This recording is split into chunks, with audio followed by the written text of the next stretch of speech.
I'm really excited to see some people here who are teaching remotely because I think you're going to find this really helpful. But I think this is also going to be helpful for all of us for even our face-to-face classes as we consider these issues, as we set up our Brightspace courses in ways to meet student needs. So without further ado, I'm going to turn this over to Janice Florian, our technology coordinator in CAT. And let me say real quickly, on your way out or even in the middle, if you see any of this D2L swag you'd like, grab something. The socks look really cool. But I've got enough D2L stuff, so you can get anything you want. All right, Janice. Okay, thank you, everyone. Thanks for attending today. And our topic today is how to secure the testing environment and promote and protect the integrity of online tests. This is actually the 18th of our LEX Advanced series that we have been doing since we started. And I have created this resource site that you can find all of the slides and the resources that'll be referenced during in this workshop at this either this QR code, or you can get to it through that website. And so, as I mentioned, we are going to talk about how you can secure the testing environment and also how that works with Respondus Lockdown Browser and Respondus Monitor. But our LEX Advanced course was designed around Quality Matters standards. And I always like to start with the standards that the topic applies to. And here for our topic today, it's standard 3.1, assessments measure the achievement of the stated learning objectives, and 3.6, the assessments provide guidance to the learner about how to uphold academic integrity. Additionally, Chickering and Gamson's 7 principles of good pedagogical practice, principle number 6 communicates high expectations. And with this one, high expectations are important for everybody. So expecting students to perform well becomes a self-fulfilling prophecy. And I don't know if you've had a chance to read James Lang's book on cheating lessons, but it's an excellent book on learning from academic dishonesty, how you can build a better learning environment. And as a matter of fact, today, one lucky person will win the copy. We're going to have a drawing at the end. Okay. But as far as academic integrity goes, it is important to teaching and learning. It supports learning opportunities. We do want to have an accurate assessment of the student learning. It could be an indicator of future workplace behavior. And we all know scandals can affect an institution's reputation and erode the value of a degree. So academic integrity is very important to teaching and learning. When you think about academic integrity, some of these terms may come to mind. And so my question for you right now is, what is your most pressing question or concern about online tests? What is your most pressing question or concern about online tests? If you're on the chat, you can either, if you're online, you can either type it in the chat or feel free to unmute yourself. And if you're in the room and you want to offer something, feel free to do so. So for me, it's twofold. One is just maintaining the integrity of it. And second is that because particularly in our large classes where we have large question banks and we reuse material, we want to maintain the integrity of that material so that we can continue to use it. Okay, thank you for sharing that. And by the end of this, I hope we give you some ideas and information that will help to address that. Anyone else? Integrity, and then also I always worry about like some kind of glitch happening. I'm always nervous, like, are all the settings good? I don't know, is there some issue? So I'm always monitoring, like, as the test starts to make sure people are getting in it and Okay. nobody's reaching out with problems. Okay. To piggyback on that, I'm thinking about it more about like giving online tests, but in a face-to-face kind of situation, which I think, Thomas, maybe is more what you do. And I think about Wi-Fi infrastructure, right? Even if I have it set up right, what if, what if there's something happens and the internet blinks and like that. Right. And that's the thing about technology. You're going to have tech glitches, and then how do you handle those? So, yeah, that's going to be an issue no matter what. All right, but thank you for that. And so hopefully, like I said, through this presentation, we will get some of those issues, get you some answers or some things to do, some suggestions for those issues and challenges. All right, so academic dishonesty, what do we know about it? Well, here from the Office of Academic Integrity at the University of Buffalo, they've indicated that students are known to cheat when their grade is going to ride on a single performance, right? The grades are high stakes.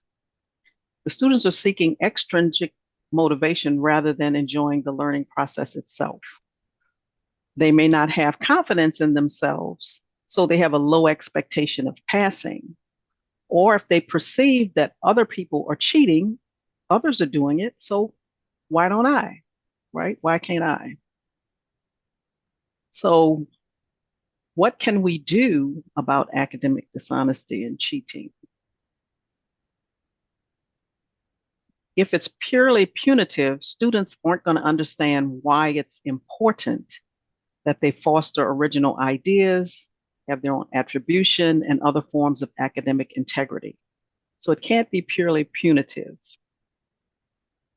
From the Center for Teaching Innovation at Cornell University, some suggestions for how you can promote academic integrity is design opportunities for authentic assessments. So these would be tasks that call for students to demonstrate skills and knowledge that they learn in a real world context or close to real world context, right? You can structure your assignments to lower grade anxiety. So build in some flexibility into the due dates. Maybe you can allow more time for major assignments. Perhaps scaffold those major assignments and have incremental check-ins or due dates. Or is it possible to redistribute the relative weight of a major assessment to reduce the stakes of any one assignment? Now, some of this you may or may not be able to do, but those are some suggestions, right? Also, communicate why academic integrity matters. Take the time to explicitly and repeatedly highlight relevant sections of your syllabus, right? Xavier's commitment to academic integrity and your own commitment to supporting your students. So for online tests, some strategies that you can use to reduce the cheating in those. Make sure that your testing rules or the instructions for the tests are clear. Have a time limit for the exam. Can you use objective and subjective test questions? Use varied question types, so don't use the same question type throughout the test. Randomize questions and answers. Utilize question pools, so when the students get questions pulled from a pool, no two exams are exactly alike. Set the test up so that the questions appear to the students one at a time or one per page. They're not getting them all on the same page. And where appropriate, require the learners to show their work. You can also utilize an honor pledge.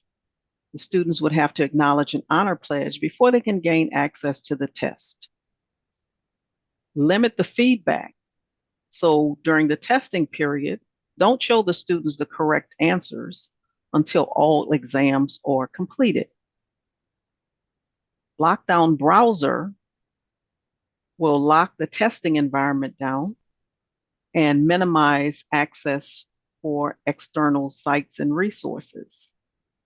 Respondus monitor is a way to have online proctoring made available for the students. And then change small details in questions for later exams. So don't use the exact same questions from semester to semester. Make small changes in those details. In Brightspace, you set up a quiz using the quizzes tool, and that's found under activities and quizzes. And fairly recently, we have this new quiz create edit experience. And I like this because on the left side of the page, you have the information about the test itself, the name, how many points, the instructions, and the actual test questions. But then on the right, you have your options for your testing options, like your availability dates and conditions, the timing and the display, attempts and completions, and the evaluation and feedback. So on any one of these areas here, you would just click on this to expand the accordion and choose your options. When I mentioned using varied question types for quizzes, there are 11 possible question types that you can use. And so you don't have to use all, say, multiple choice. Perhaps some of these other question types might help or might be what you need. And when you are creating questions inside of the quizzes tool, you click on the create new, choose new question, and then you can select the question type that you want. I want to take a moment and talk about this multiple choice questions. And remember, I said you can randomize the answer order. In this example here, it is a multiple choice question, but if you look at the answer choices, you'll see that this last one says all of the above are correct usages. So it would not be, if the system were randomizing the answer choices, it's possible that this one could appear at the top of the list. So randomizing the question choices would not be appropriate for this question. However, you may want to consider using the multi-select question type. With the multi-select question type, one or more answer choices are correct. Your answer choices can be randomized.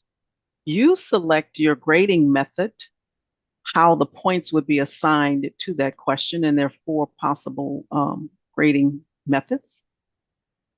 And it's great for your K-type questions, and that's those where, as in the previous example, where I had all of the above. So it would be great for those K-type questions. So if we take a look at, before I get there, if you're going to use the multi-select questions, it's a good idea to let the learners know that more than one answer choice is correct. And so if we take a look at a question where I have set it up for a multi-select type question here, in the question itself, I'm indicating that they should select all that apply. And here, 2 of these answer choices are correct. I have indicated that these answer choices can be randomized. And then here is where you would select your grading method. The default scoring method is all or nothing. So if you're using a multi-select question type, you want to make sure that you go in and you select the grading method that you want the system to use to score the question. Any questions so far?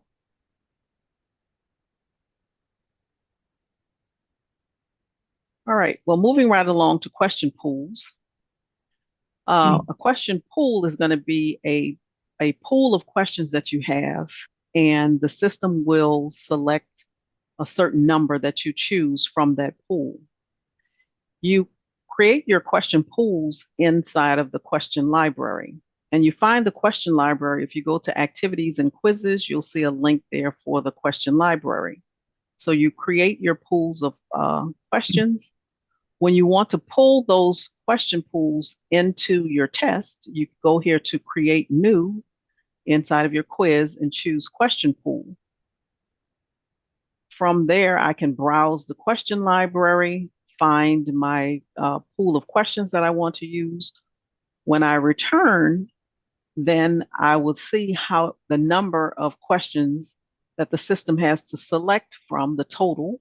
And then I'm telling it, in this example, I want you to choose, randomly select 5 questions from this pool of 50 questions for this chapter 1 question pool. So if I look at this example here, I have a total of 15 questions in this quiz. The first 5 are going to be pulled from a question pool that I'm calling chapter 1. And notice it says the system is going to select 5 questions from a pool of 50, and they're each worth 1 point. The next 5 questions are going to be pulled from chapter 2, selecting 5 questions from it. That question pool has a total of 22. And likewise, the last 5, those 5 questions will be chosen from a pool of 30.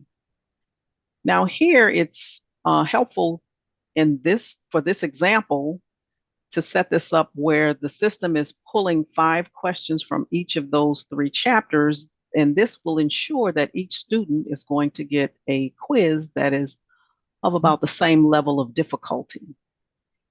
If you notice, it's a total of 102 total questions. So if I put the whole 102 questions into one question pool and then told the system to pull 15 from there, it is possible that one student may get more questions from chapter 1 and someone else may get more questions from chapter 3.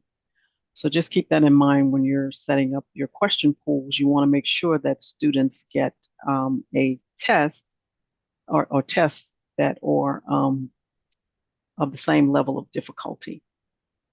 Janice? Yes.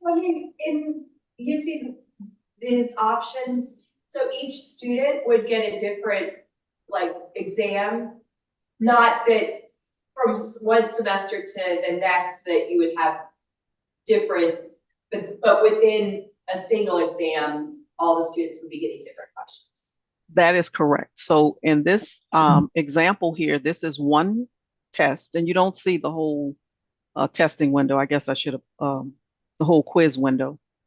But this is the bottom part where I'm selecting questions for the test, and each student will have a total of 15 questions, and the system is going to be pulling the first 5 questions for the first student from this pool of 50. The second 5 questions from another pool of 22, and the last 5 from a pool of 30. So this is this quiz for this particular semester. Does that answer your question? Yeah, I think so, yeah. Okay. All right. And then on your timing and display options, so remember I said those accordions that were on the left side of the page, expand those and choose the options that you need. Well, here is where you would set your time limit. You can also choose the paging here where you can display questions one at a time. If you wanted to prohibit backtracking, in other words, the students can't go back to the previous question. And all of these are options. So you would have to select the options that work for the test that you're trying to give. Here, notice it says that I can shuffle the questions and sections within the quiz so that I could randomize the questions. And then you can disable email instant messages and alerts within Brightspace. So a lot of people get surprised that students can email and send instant messages inside of Brightspace. So that is an option. And you would just check this box to disable that so that while they are inside of the quiz that they can't do that. Let me back up a step. Janice, Yes. do we know if the lockdown browser would make that button superfluous? Will it lock them out of Brightspace's texting capability? If you don't have this selected and they are in Brightspace, then they would still see in the mini bar the option to send an instant message or an email, because they're locked inside of the inside of Brightspace. But good question. Thank you. All right. So fairly recently, D2L introduced synchronous quizzes. And so before, all the quizzes were asynchronous. A student, you set a timer, the amount of time that the students would have to take a test, and an availability window. And if a student started a test anytime in that availability window, they would have that whatever amount of time they had left up to that time limit to take the test. Well, now with synchronous quizzes, that helps in that the quiz or administering the quiz is more like when you are giving a quiz in a face-to-face classroom and everybody starts at one time. If somebody comes in, say 15 minutes late, then you just have the rest of the class period to finish the test. And so that's where synchronous quizzes help. So the timer begins on the start date and time, and it stops at the end of the quiz time limit for everybody.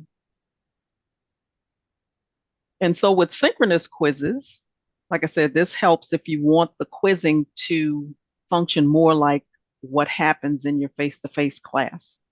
You would set up your synchronous quiz, and that would be found in the timing and display options. And so you would go to your timer settings here. When you do, then you would see the option to tell the system, this is going to be a synchronous quiz. So this test is going to start on the start date and time. And then when the time limit expires, you choose one of these options. The default, though, is to automatically submit the quiz attempt for the student, so they can't continue to work past that time, right?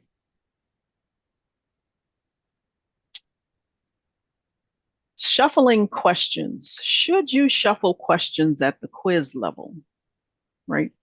When you're pulling questions in from a question pool, they're coming in randomly. So the students are going to get those in a random order. Here in your timing and display options, this option that says shuffle questions and sections within the quiz, if you check this, then that means that the system is going to shuffle sections and questions that you have here within your quiz. So if I check this, it is possible that a student would get a quiz presented to them where perhaps they would get the questions from chapter 3 presented to them first, the first 5 questions. Then maybe they would get chapter 1's questions presented next as their second 5 questions, and then chapter 2 as the third set of 5 questions. If that doesn't matter to you, the order that these are presented, then yeah, go ahead and shuffle the questions and sections within the quiz. If you want the system to present in this, like in this example, these question pools in this order, then you would not shuffle the questions at the quiz level. Does that make sense? Mm-hmm. Okay, great. And then using your quiz results displays. And this is found in the evaluation and feedbacks accordion. So I said delay the availability of the score and if you want students to be able to see the questions that they got right or wrong, delay that until the testing period is over, right? So you would set that up here in your evaluation and feedback. You can also create an end of semester shutdown view where no questions or answers are displayed. The default when you go here to the evaluation and feedback is that the system wants to auto-publish attempt results immediately when the student presses the submit the quiz, sync it up to the grade book, and then show them the grade that they received.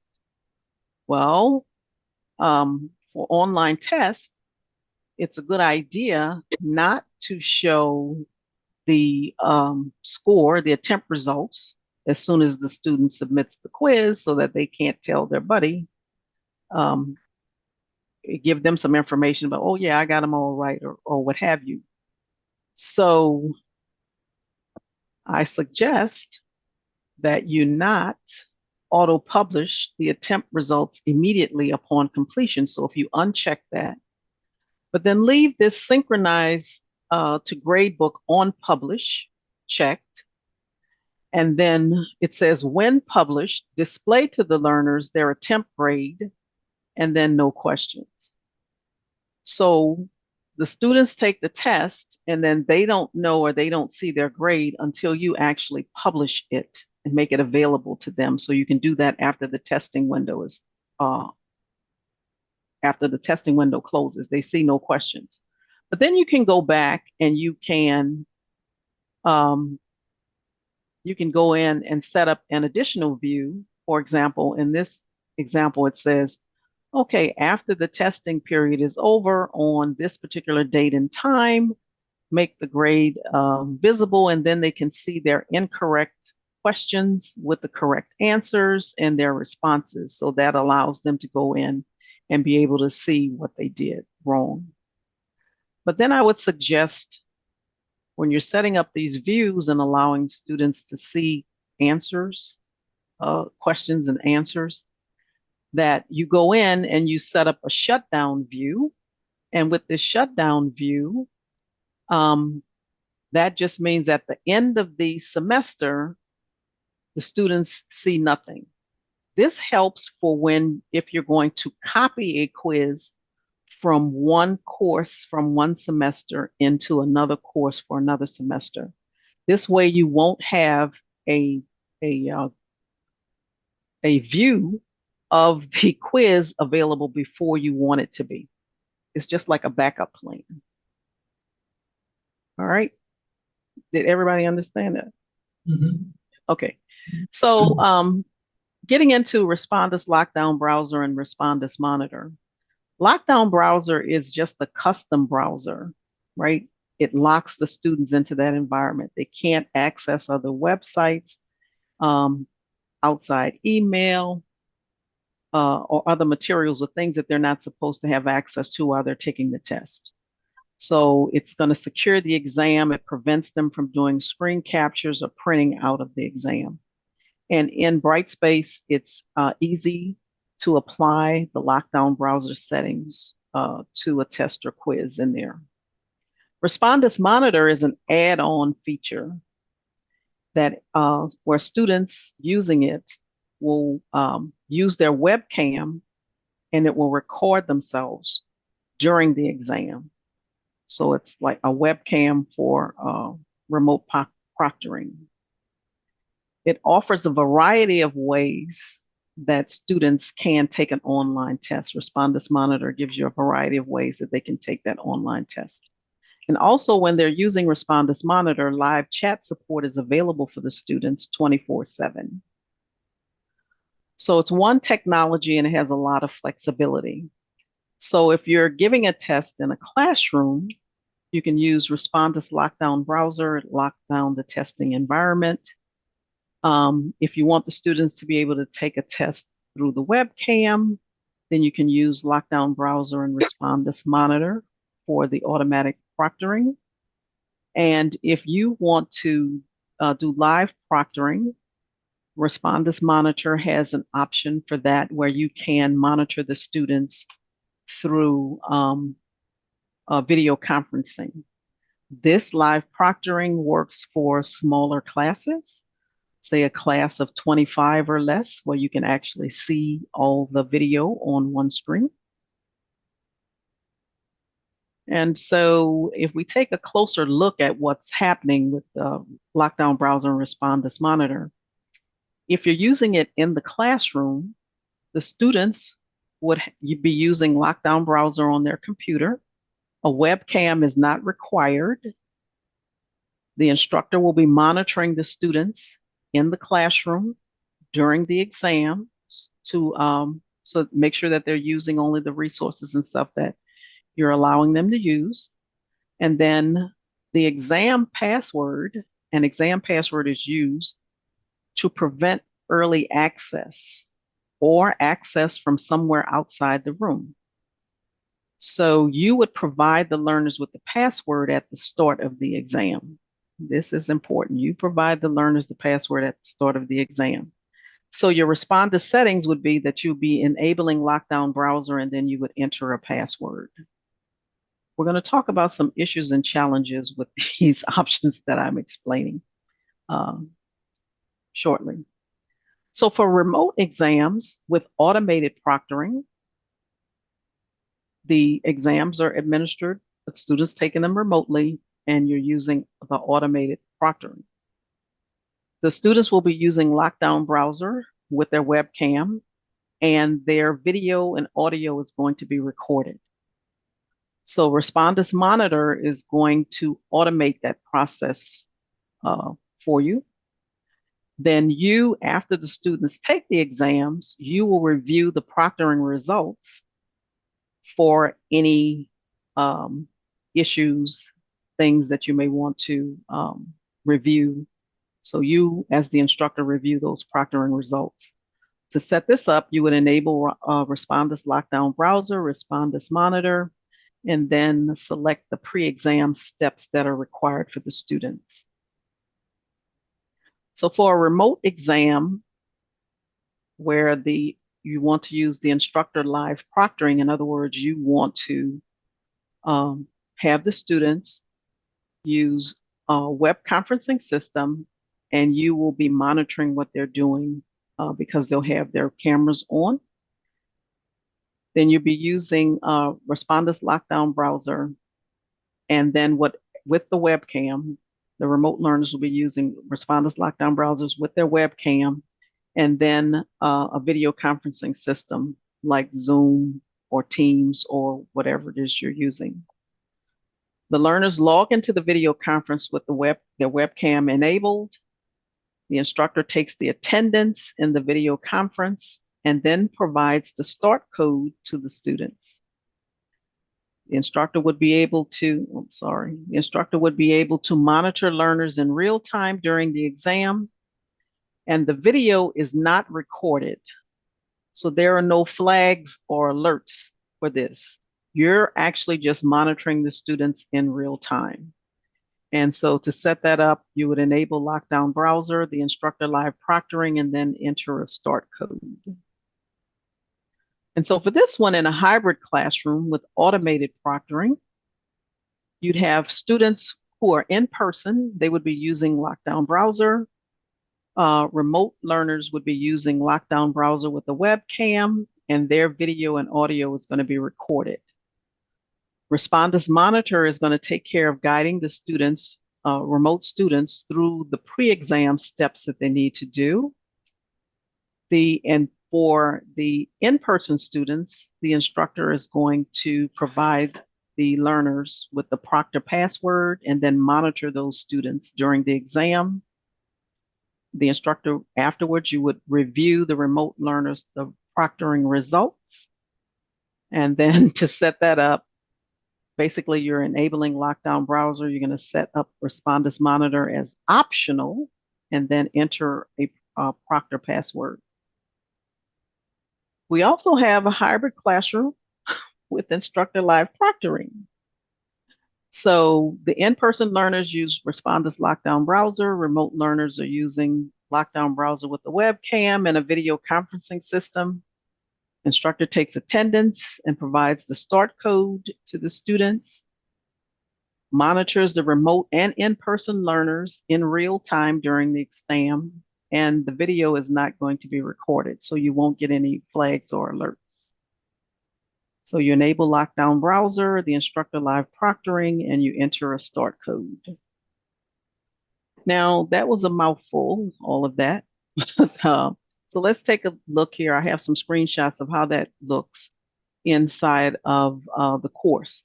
So to get to lockdown browser, in the quizzes tool, when you go to activities and quizzes, you'll find a tab for lockdown browser. And so from there, there's a lockdown browser dashboard. This is where you would see all of the quizzes that you have in the course. But here in lockdown browser, there's a lot of resources here to help you with how to set this up. So on the getting started, for example, you have some videos that you can watch that show you how to set up exams. This section here provides you with information that you can provide to the students. It also tells you how you can, tells you that you need to create a practice quiz when you do. And then there's some information about Respondus monitor. So within this lockdown browser tab, there's a lot of information that explains how this works and gives you help. So if I want to set up a quiz and enable lockdown browser, I'm going to go to lockdown browser, and from the dashboard, I'll click on the arrow on the left of the quiz name and I'll choose settings. When I do that, I get another screen where I can say, I want to require lockdown browser for this exam. And the advanced settings will probably be collapsed, but if you click on that plus sign, it'll expand the advanced settings. And the one that people typically look at is this one here about whether or not you want to allow the students to take the exam with an iPad. That is off by default. So if you're okay with the students taking their exam with an iPad, then you would go to advanced settings and click the checkbox to enable that. And then, like I said, any other of these other options that you want. This one here that says lock students into the browser until exam is completed, I would not necessarily check that. We talked about technical problems or issues that students may have when they're taking the test. So let's say they do lose internet connectivity. If you've locked them out of if you choose that option to lock them into it, they may not be able to get back into the exam, right? Normally, if there's a glitch and you're dropped from the internet and you can get back in, if you still have time left on your timer on the clock, then the system will let you back into the test so that you can just finish the time that you have left. It doesn't give you extra time. Also, what I like here too is that if you want to get more information about a lot of these or any of these, you can just click on the link that says explain, and the system will provide you with more information about what that is and how that may be used.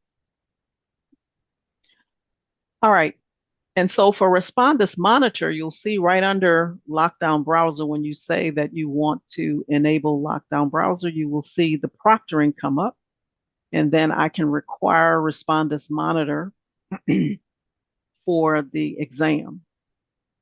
When you do that, there's a startup sequence that happens. If a student is using a Respondus monitor, they will see a startup sequence. Some of these are optional that you can uncheck if you don't want the student to have to do those. But the webcam check and the facial detection check are two that you cannot, they cannot bypass. They will have to do these two. However, with the facial detection check, you do have some options that you can choose. If you don't want them to have to do either one of these, then you can uncheck those. But like I said, in this, they will have to do the webcam check and the facial detection check. If you want to see what any of these look like, you can click on the link to preview and it'll show you exactly what the students would see. And it has some default text in there. If you want to change the text that is being displayed to the students, you can click on the link that says edit text and change that text. there's an option here that says the system can record the screen while the student is taking this exam. This is something that is not available on an iPad, right? So if you check the box says, yes, I want to record the screen while the student is taking the exam and the student is using an iPad, you won't get a recording from that. But just be aware too, if you want the system to be recording the screen while the student is taking the exam, that's going to be a lot of bandwidth being used. And the student may be on a slow internet connection. And so they may have some issues using that as well.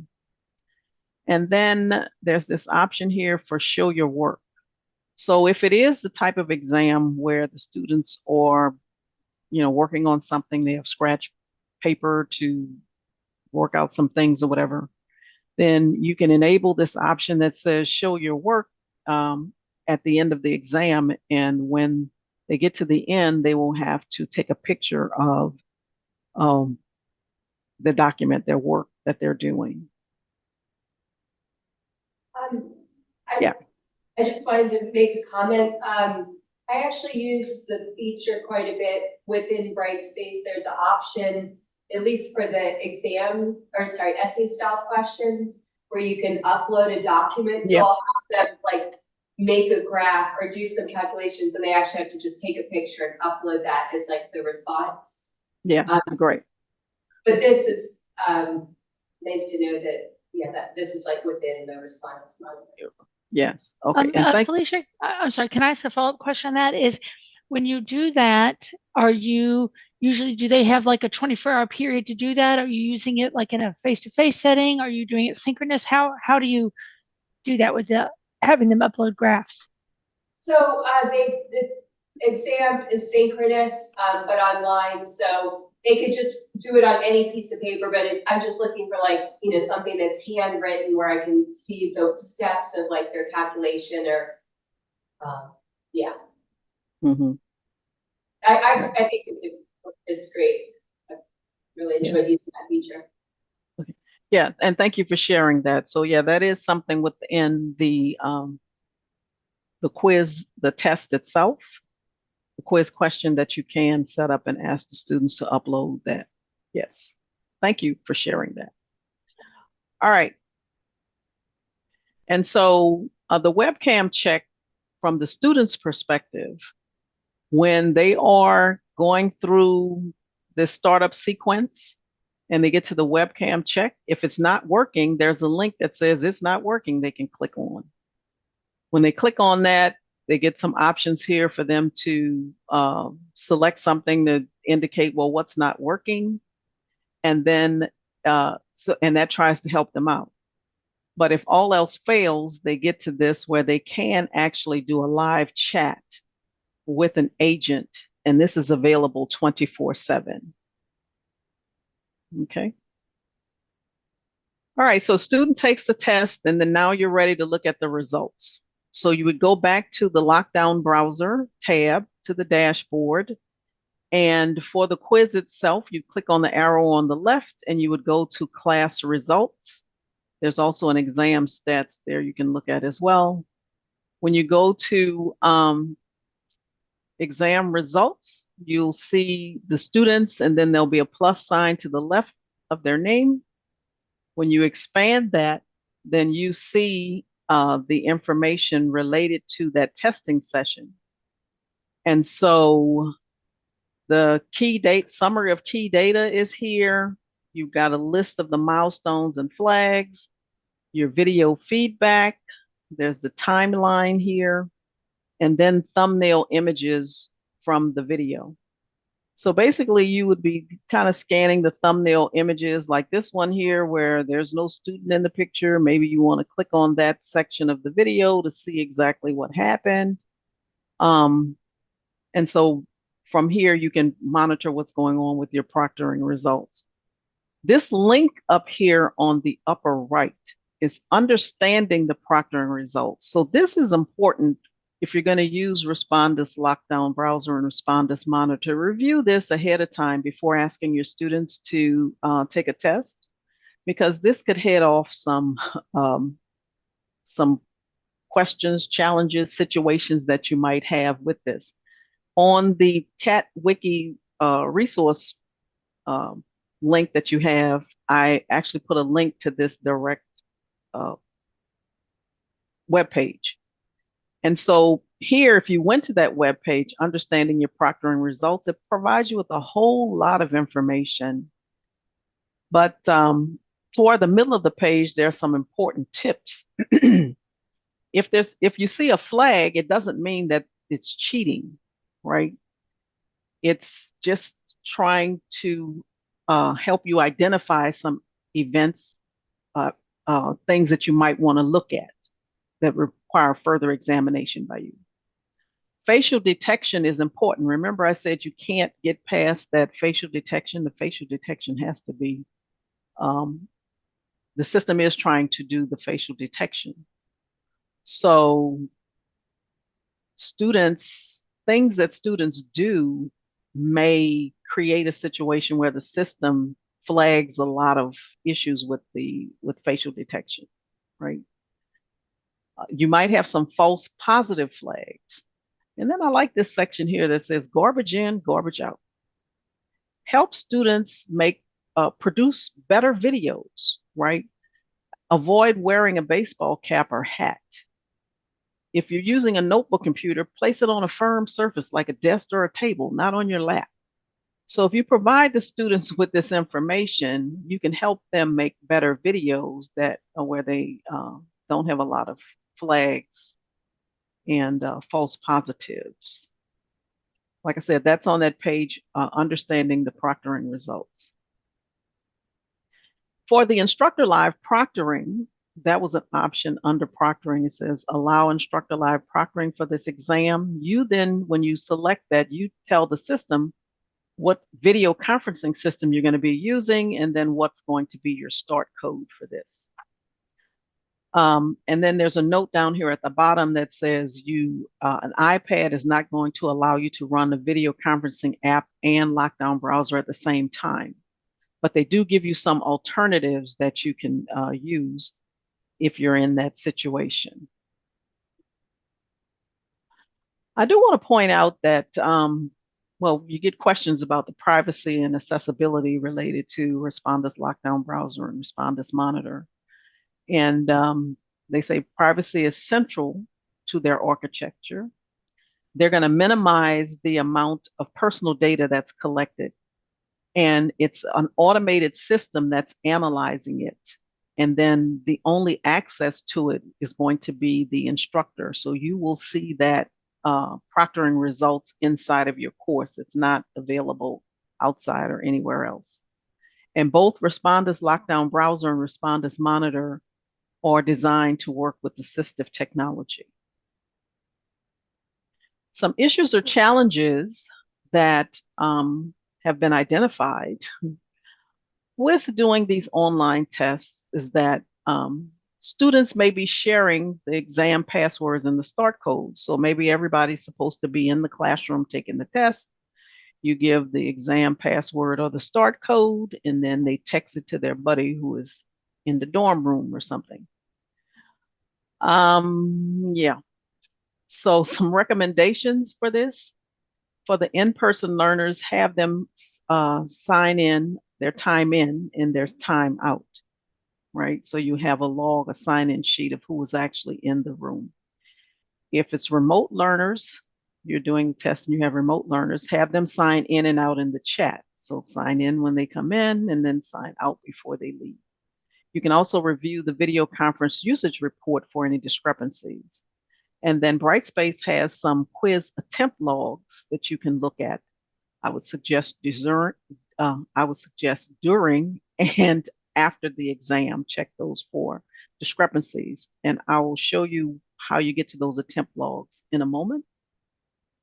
The other challenge is a student starts the exam in the classroom or in the video conference, and then they go and finish it somewhere else, right? So for this, is definitely where you want to utilize the synchronous quiz setting. So you want to have a quiz that everybody is supposed to start at one time and then they're all going to end at one time at the same time. So you would set up a synchronous quiz, and then same thing for in-person learners, have them sign in and out. Remote learners sign in and out. You can check the video conference usage report, and then the quiz attempt logs has information for you. So to get to the quiz attempt logs, when you're in the quizzes tool, you would find the quiz, click on the arrow on the right, and then choose attempt logs. And so in the attempt logs, you'll see I have a quiz entry page. So if I'm on the test is going on, the students just started the test, I go to the attempt logs and the quiz entry page, and I see that there are 25 items in this list. In other words, 25 people entered the test.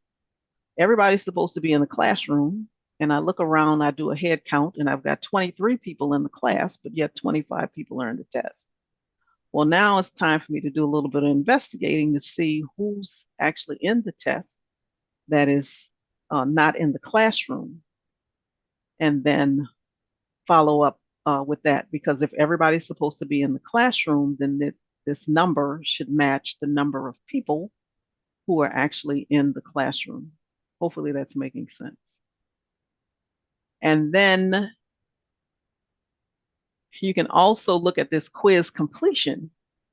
This isn't exactly a screenshot of the quiz completion, but this tab here will tell you quiz completion. So if you're trying to back into what happened and some students have already left or whatever, you can click on the quiz completion and then see if you can gain some information about what's going on from that. You can look at an individual attempt log for a student. You would go to the quiz, that arrow on the right, and go to grade, and you will see their attempt. When you click on the attempt, then the system gets you in. If you click on this quizzes event log, then you can actually see a time stamp and what actually happened.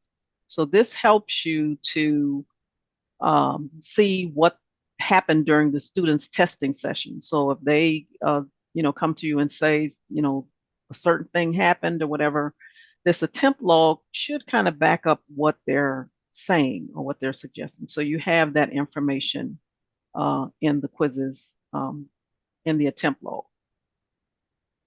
Any other questions before I get into these few additional strategies? This session is supposed to run till 1, so I'm going to try to do it. Alicia, your hand raised. Sorry, I'm asking 30 questions today. So with the Respondus monitor, right, and you've got this recording or whatever of the student, and there's some flags, and I mean, what do you do with that information? Like, okay, say there were discrepancies, and do you mark them? How do you? Well, you would need to review that information and then you make a determination. But I wouldn't automatically assume that the student is cheating or doing something wrong. I would utilize all of those tools, the proctoring results to see what that's showing. You can look at the attempt log to see, and then have a conversation with the student. And so how you handle it really will kind of depend on what you discover. For anybody who's used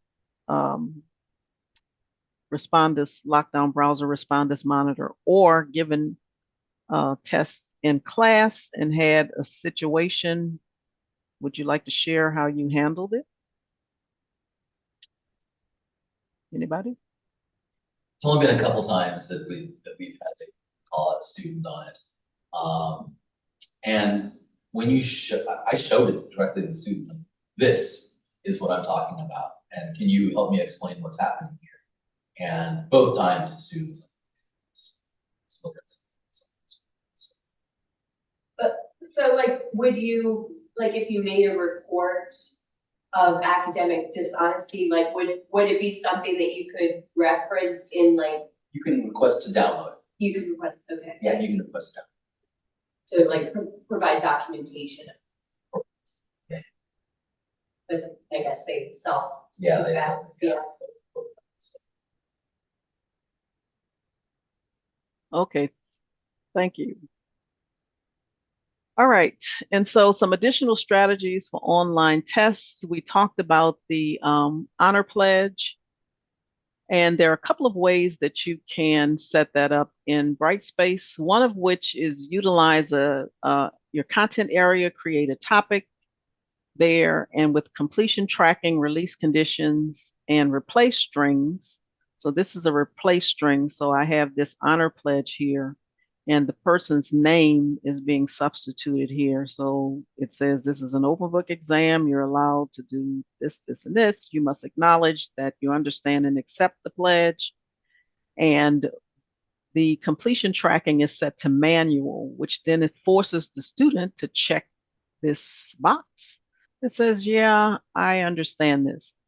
And then I have a release condition attached to quiz 1 that's going to require this box to be checked. So once the student checks this box, then quiz 1 will be released to them. It's just sort of a reminder before they take the test that you're signing an honor pledge, right? So you can also have a mandatory quiz question that is an honor pledge. So if you look at this example here, question number 1 is a mandatory, so it's been set up as mandatory. The student has to answer this question before they can move forward. And it's just saying, I affirm that I will not give or receive unauthorized help, whatever, and I'm making it a bonus question. And this is followed by 20 questions, 10 from chapters 1 and 2, and then another 10 from chapter 3, coming from a question pool, right? And notice the bonus, it's worth 1 bonus point. These are worth 50 points each. So this is 100 points. So if the student got all the questions right, they would get a total of 101 points. Now, this would be a situation where I would not want at the quiz level to shuffle these questions. I want the students to get question number 1 first, and then I want the system to give them the questions from the other question pools. So at this quiz level, I would not check that box that says shuffle the questions, because like I said, they would have to answer yes or true to this before they can see the rest of the quiz. So that's ways that you can handle honor pledge in Brightspace. And then make sure you preview the quiz. Always preview before the students start taking the quiz. You can find the preview from the arrow on the right of the quiz name, and there's an option that says preview, or if you're inside of the quiz, then here's a preview button. So just go through and make sure to preview so that you can make sure that everything's set up the way you want. The questions are coming 1 per page. The instructions are how you want. So always do that. And then make sure the students take a practice test. Because you can't assume that everybody knows how to take an online test, or with Respondus lockdown browser, Respondus monitor, whatever they're using. They need to be able to go in and see what it's like without the pressure of knowing, hey, I'm supposed to be answering these questions for my first graded quiz, and I have no idea how this tool works. So offer that practice test. Include question types that will be on the test. Use settings that are similar to the ones that you're going to be using on the graded test. Allow them unlimited attempts for the entire semester. Unlimited attempts for the entire semester to be able to go to that practice test and simulate. If you're using Respondus Lockdown Browser and Respondus Monitor, do a quick review of the proctoring results for that practice quiz. This way, you can identify anything that's going to be a problem that happened during the practice test that would not be, the students would not be able to do for the graded test. So if you don't go in and look at the proctoring results and let them know, hey, you know, this is going to be an issue, then they won't know that that's something that you that they should not be doing. Then release conditions. So release the first graded quiz or test only after the students complete one attempt on that practice test. I also suggest that you create a quiz template with your preferred settings. And then when you're ready to create a new quiz, just copy that quiz template. That way your preferred settings are already there. And then all you have to do is just put the information that is for that particular quiz. So utilize a quiz template to help you work more efficiently. You can set accommodations for learners. This is set through the class list tool. I think everybody knows this. So when you set this up, if the student, for example, is supposed to have 1.5 times the testing period, then the system will take care of that. But I do want to point out here, Respondus Lockdown Browser and Monitor work with assistive technology, but there may be situations where you have a student and they are not going to be required to use Lockdown Browser for the test. So with the special access settings, you can go in and select that student and then indicate that they are not required. Lockdown Browser is not going to be required for that student to take the test. So you can do that. All right, and then I'm thinking everybody should be subscribed to the Cat Food blog, and if you're not, I would suggest that you subscribe. You can find subscribe in the upper left corner of the page. And we are celebrating a day, 1 day early, Pi Day, which is celebrated on March the 14th. And Brightspace has a product idea exchange. So like I said, we're celebrating Pi Day. And for those of you who are in the room, you may see that we have some pies for you.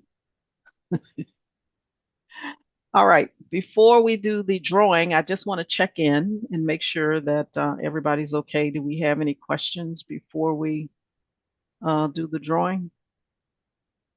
I think we're good here. Okay. I know we're running over. What I need to verify is in this list. Can you all see this list, Elizabeth? Mm-hmm. And is there anybody in this list that shouldn't be, that didn't attend the workshop today, or do I need to add someone's name? These are the people who registered. Yeah. I think Christopher was supposed to be in, yeah. He's not here? Yeah. Okay. Anybody else? Do I need to add someone? No, I think we're good. All right, so we're going to do a drawing for that book, Cheating Lessons. We're ready?